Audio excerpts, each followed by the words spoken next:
नमस्कार, the daily show में आपका स्वागत है। मैं हूं मुकेश कुमार। दोस्तों, जिसके बारे में सोचा नहीं था वो हो गया है।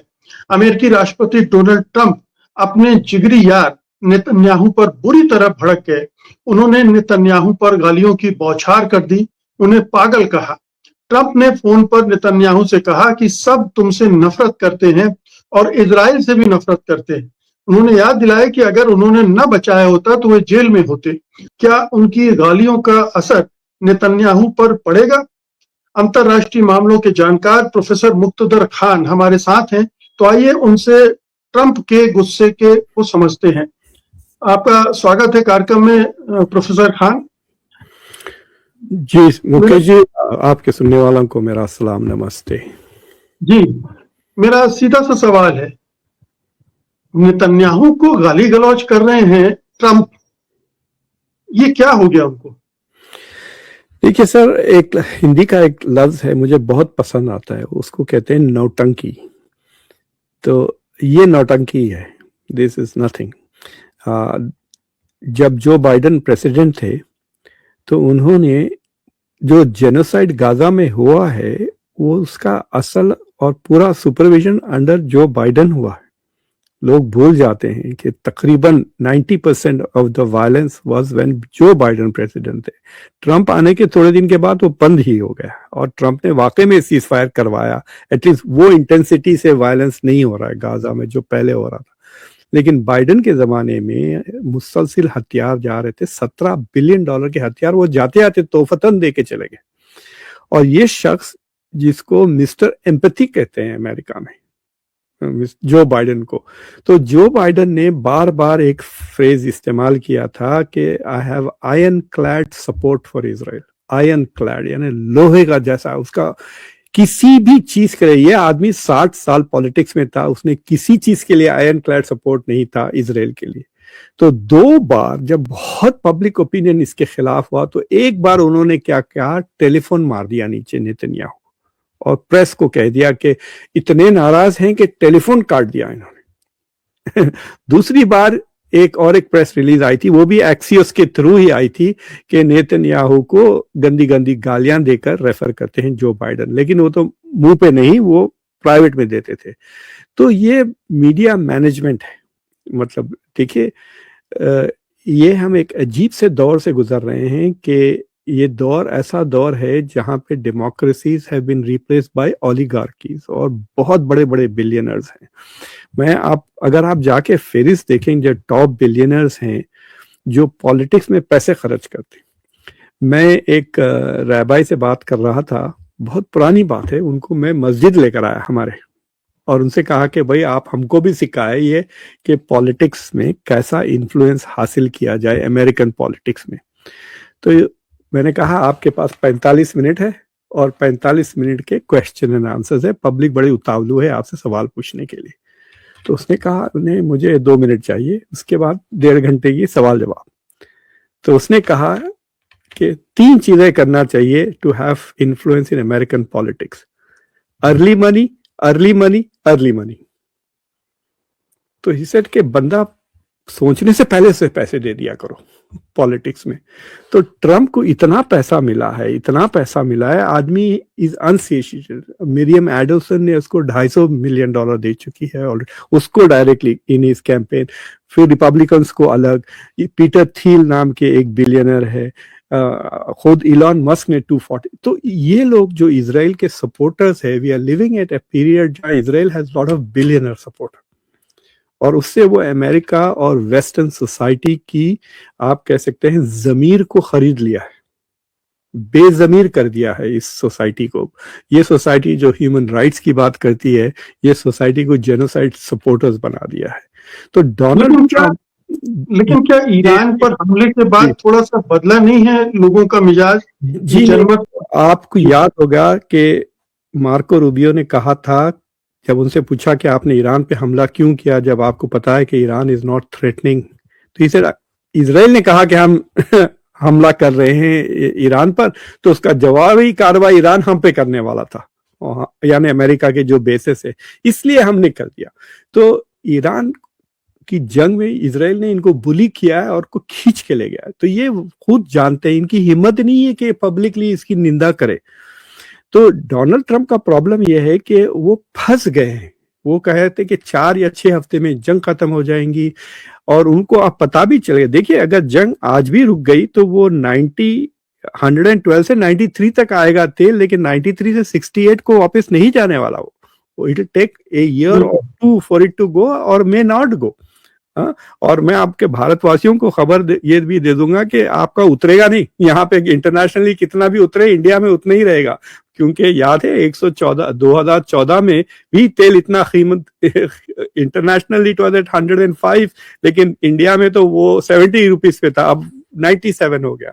तो ही रियलाइजेस कि इन्फ्लेशन कम नहीं होगा, और इलेक्शन तो गया नवंबर का, ये सेड आई डोंट केयर, अब ये कहना लग गए हैं।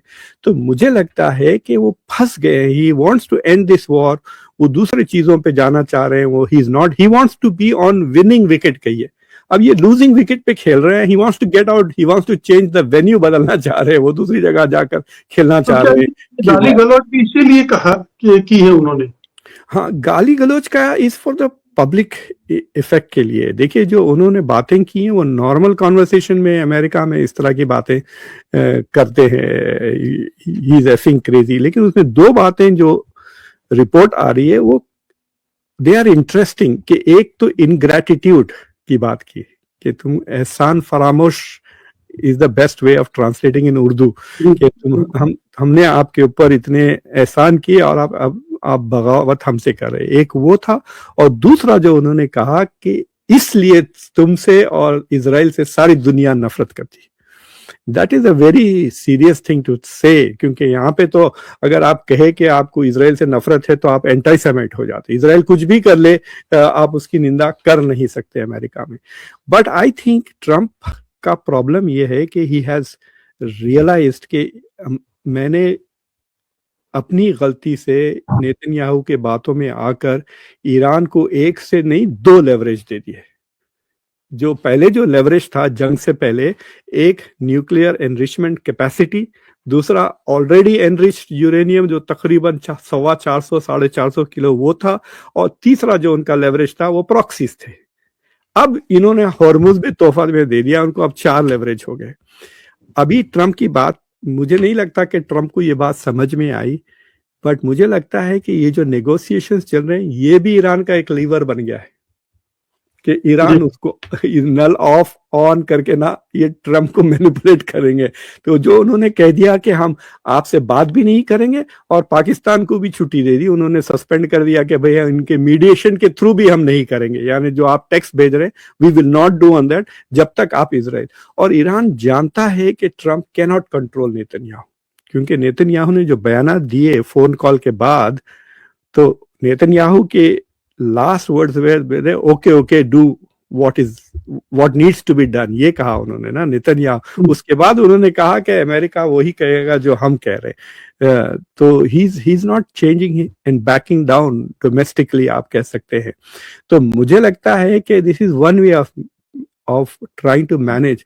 बट जो चीज इसका जो अनइंटेंडेड कॉन्सिक्वेंस है ना मुकेश जी, वो बहुत इंटरेस्टिंग है। तो फॉर एग्जांपल, ये पूरा का पूरा चीज फॉक्स न्यूज पे प्ले होते जा रहा है। फॉक्स न्यूज अब बता रहा है कि ट्रंप ने नेतन्याहू को इस तरह से बोला, तो अब दूसरों की भी हिम्मत हो जाएगी। देखिए, जो दूसरे रिपब्लिकन चुप बैठे हुए थे मागा के डर से, अब वो भी ये ऐसे ही बात करने लगेंगे। ये जो ओवरटर्न विंडो कहते हैं ना मीडिया में, ओवरटर्न विंडो इन्होंने ट्रंप ने फैला दी है।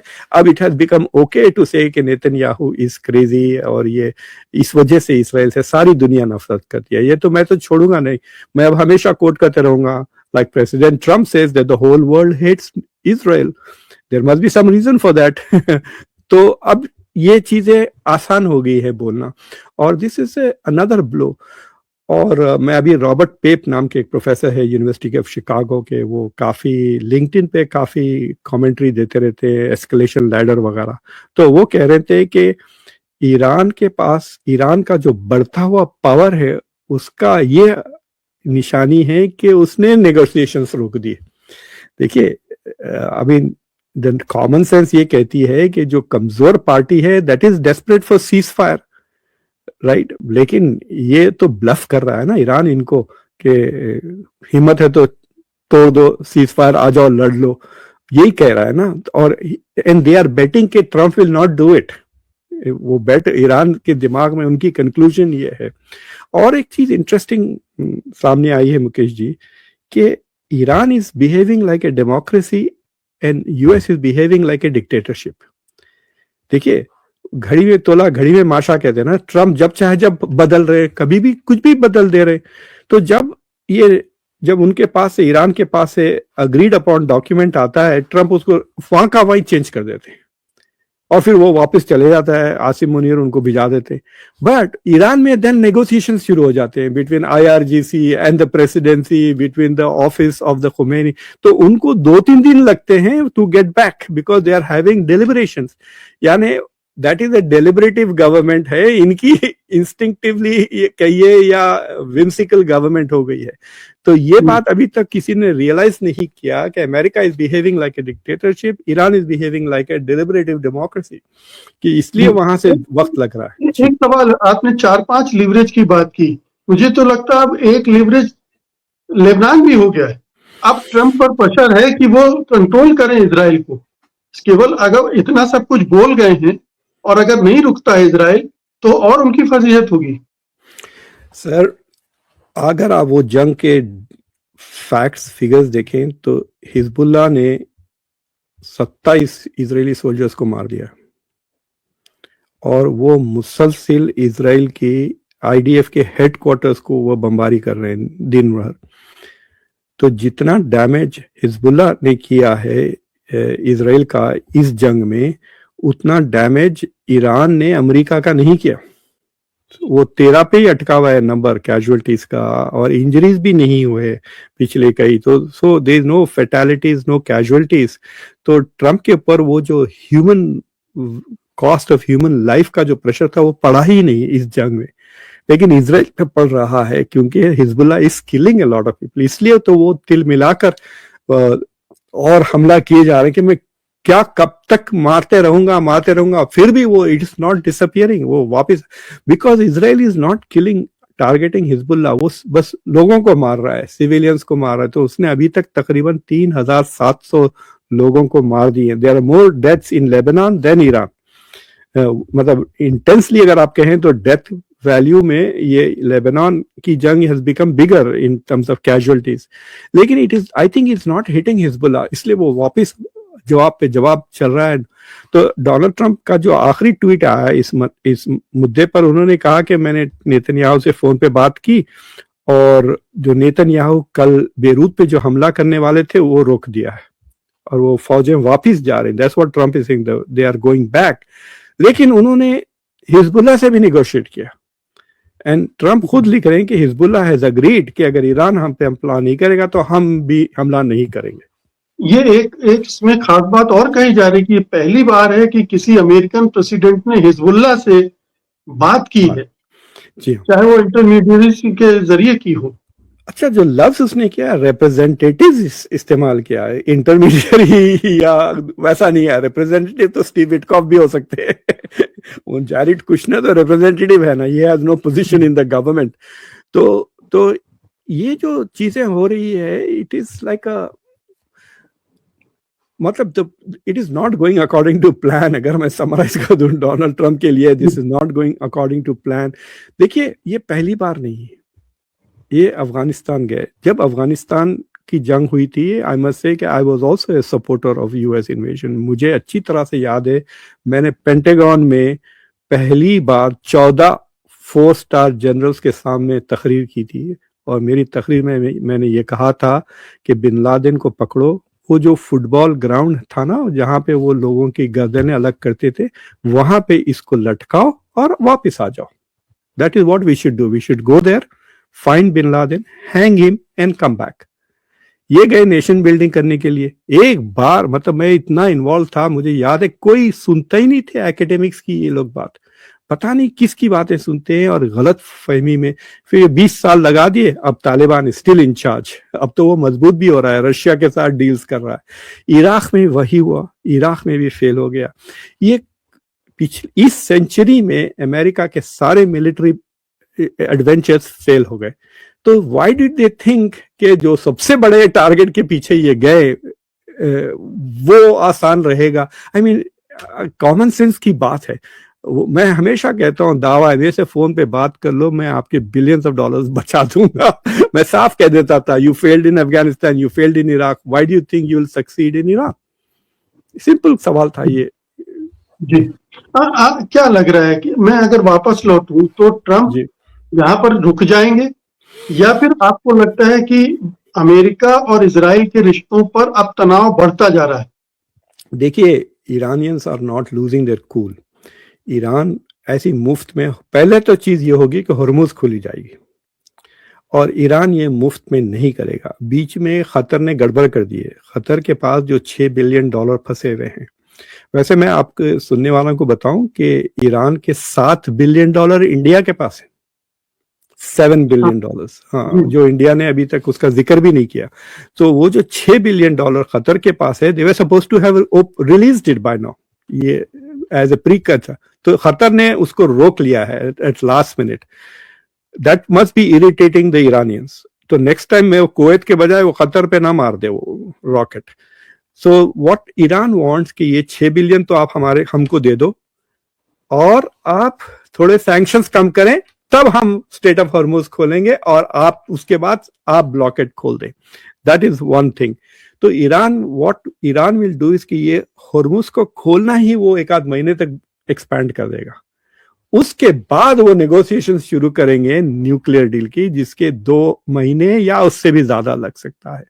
तो Iran is not going to give it up, वो देगा नहीं। बिकॉज अगर देखिए 3 चीजें चाहिए ना ट्रम्प को तो बेसिकली चाहिए कि वो कह सके दोबारा के न्यूक्लियर चीजें खत्म हो गई हैं, दूसरा हॉर्मुज खुल गया है और टोल्स नहीं लगे, ये चाहिए उनको। इजराइल को चाहिए कि बैलिस्टिक मिसाइल्स की भी कैपेसिटी कम हो, और हिजबुल्लाह वगैरह, वो 3rd and 4th डिमांड है, which Trump is not worried about. लेकिन अगर ये 2-3 चीजें ईरान दे देता है तो उसके बाद कुछ नहीं रहता। फिर उसके बाद ये दिल चाहे जब उस पर हमला करते रहेंगे ईरान पर इजराइल, ताकि उनको ऐसी सरकार मिले जो उनके सर्वेंट टाइप हो जाए। बेसिकली रिजीम चेंज की तरफ इजराइल बढ़ते रहेगा। Because Iran is not a threat to Israel, Iran is a barrier to Israeli domination of the Middle East. अगर ईरान खामोश हो जाता है तो अरब गुलाम बन जाएंगे इजराइल के for the next 20-30 years. So Israel, अरबों की आजादी is depends on Iran capacity to deter Israel. ये बात अरबों को समझ में नहीं आ रही। It's a very sad thing, because they are not thinking about their countries, they are thinking about regime continuity, यानी हमारी हुकूमत कैसे रहे, मतलब बादशाही कैसा बचा, यही सोच रहे हैं जो अरब leaders. But if they are thinking about their people, then they will realise के this war is not good for them, और एक कमजोर Iran is also not good for the Gulf. तो क्या ये माना जाए कि अब लेबनान में भी एक युद्ध विराम पहले तो हुआ था, उसका तो कोई पालन कर नहीं रहा है, क्या अब वहां इमिनेंट है, ये संभव है? देखिए, इजराइल के खिलाफ कोई थ्रेट ही नहीं है ना। ट्रम्प ने इतनी बातें गाली गलौज की, लेकिन वो सब करने के बजाय अगर वो कहते कि if you attack Lebanon then your nuclear weapons program will be on the table, ऐसी अगर धमकी देती तो फिर वो चुप हो जाता। अभी तो कोई कॉन्सिक्वेंस की बात ही नहीं की ना ट्रम्प ने, खाली गाली दी। नेतन्याहू कहेगा और गाली दे दो, मैं जरा और फिर, और नेतन्याहू डजंट लाइक दिस। अगर आप देखें जितने भी प्रो इजराइल वॉइसेस है अमेरिका में, टेड क्रूज को लेके, लिंडजी ग्राहम को ले लें, ये मार्क लेविन, ये सब, ये they don't want an agreement with Iran, they want an endless war, ये चाहते हैं, क्योंकि अमेरिका इज मोर पावरफुल। देखिए, जब मेरे साथ लोग बहस करते हैं, हम पर एक कंकर भी नहीं पड़ा। देखिए, वी आर एट वॉर, एक कंकर तक आके नहीं लगा अमेरिका की मेन लैंड पे, कुछ असर नहीं हुआ। So what they want is कि अमेरिका की ये इकोनॉमी, अमेरिका के पावर को लेके हमारा काम वो करना चाहते हैं वहां पर। तो Netanyahu is on the margin, मतलब साइड लाइन कर दिया है ट्रम्प ने नेगोशिएशंस में। Pakistan is more central than Israel, ये नेगोशिएशन। तो उसके पास एक ही लीवर है कुछ करने का, वो लेबनान है। तो उसको ईरान के खिलाफ ईरान से नेगोशिएशन रोकने के लिए इजराइल के पास एक ही तरीका है, which is to keep attacking Lebanon, and it will continue to do that until Trump says के there will be some consequence. अगली बार तुम अगर अटैक करोगे तो हम ये करेंगे। लेकिन तो उतना करने की हिम्मत ट्रंप में है नहीं, कोई अमेरिकन लीडर में नहीं है। जो था वो जॉर्ज एच बुश में थी, और आपको पता है कि जो जिम बेकर थे उनके सेक्रेटरी ऑफ स्टेट, मैं फादर की बात कर रहा हूँ, तो उन्होंने नेतन्याहू को स्टेट डिपार्टमेंट के बाहर कर दिया था और पर्सनल नॉन ग्राटा बना दिया था कि अंदर आने नहीं दी। मैं 1996 91 की बात कर रहा हूँ, 92 में वो हार गए थे ना क्लिंटन। सो उसके बाद से कोई ऐसे अमेरिकन प्रेसिडेंट की हिम्मत नहीं हुई कि वो इजराइल को कुछ कहे, और वो पावर बढ़ते ही जा रहा है। अनफॉर्चुनेटली यहाँ पर जो हमारा जो लीगल सिस्टम है उसमें एक बहुत बड़ी गलती सुप्रीम कोर्ट ने कर दी, कॉल सिटीजन्स यूनाइटेड, जिसके तहत कंपनीज, प्राइवेट मतलब जो इदारे होते हैं ना, ऑर्गेनाइजेशंस, उनको भी फ्रीडम ऑफ स्पीच दे दी। तो अब क्या होता है कि एपैक जितना पैसे चाहे वो इलेक्शन में खर्च कर सकता है, हम रोक नहीं सकते। और उसके वजह से इतना पैसा आ गया है अमेरिकन पॉलिटिक्स में। तो मैं तो अपने स्टूडेंट्स के सामने लफ्ज इलेक्शन इस्तेमाल ही नहीं कर सकता। मैं कहता हूं कि the auction of the Congress is coming, the auction of the white house is coming. अगर आपके पास $500 बिलियन ना है तो सोचे भी मत आप टू रन फॉर प्रेसिडेंट। आपने अभी देखा एक रिपब्लिकन प्राइमरी में जिसमें इजराइल के खिलाफ बोलने वाला रिपब्लिकन हार गया, $32 मिलियन वहां पे खर्च हुए इन ए प्राइमरी इंटरनल पार्टी इलेक्शन के अंदर। It is unthinkable just 2 years ago। ये सारा का सारा गाजा की जंग का असर है। जो प्रो इजरायली बिलियनर्स वो कह रहे हैं कि हम मर के क्या करेंगे इतने बिलियंस रखकर, तो they are just pouring it out now to save Israel. They think के एग्जिस्टेंशियल थ्रेट है इजराइल के लिए। तो वो जितना पैसा है, यहाँ पे भी देखिए आप स्टारमर को देखिए कितना प्रेशर है इजराइल में। आपने ये स्पीच देखा होगा यूरोपियन यूनियन की, जो काया क्लास क्या कहते हैं, काया जो वाइस प्रेसिडेंट है जो पाकिस्तान गई हुई हैं, तो उन्होंने पाकिस्तान की तारीफ की और फौरन कह दिया कि you have to make up this conditions, human rights, environmental protection, अगर ये सब नहीं किए तो जो आपको हम बेनिफिट दे रहे हैं वो निकाल देंगे। ये बात इजराइल को कहने की हिम्मत नहीं है उनमें कि वो जेनोसाइड भी कर लें तो they are not able to suspend any relations with Europe, क्योंकि उनके खिलाफ जो इजरायली बिलियनर्स हैं और लॉबीज हैं दे कम क्वाइट एग्रेसिवली, और वो एंथुसियाज्म और वो लेवल ऑफ कमिटमेंट मैंने किसी कम्युनिटी में नहीं देखा। हमारी कम्युनिटी सिर्फ बोलती है, करती कुछ नहीं। बिल्कुल। तो ये एक ड्रामेबाजी के तौर पर ही लिया जाए ट्रंप को, अगर वो इसके फॉलो अप एक्शन नहीं लेते तो शर्तिया ये ड्रामेबाजी ही की। बहुत बहुत शुक्रिया प्रोफेसर मुक्तदर, इस बातचीत के लिए आपका धन्यवाद। Thank you very much.